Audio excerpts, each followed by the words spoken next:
What is called? These are called turkey tails. Turkey tails. Yeah. Oh, it's nice. So these are very good for your immune system, and particularly T cells.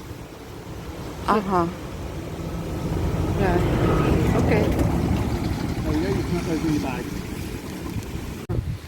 Cancer or abnormal cells in your body. So what again? Turkey Turkey tail mushroom. tail mushroom. Just put on the food. Yeah. Tea from or something like that.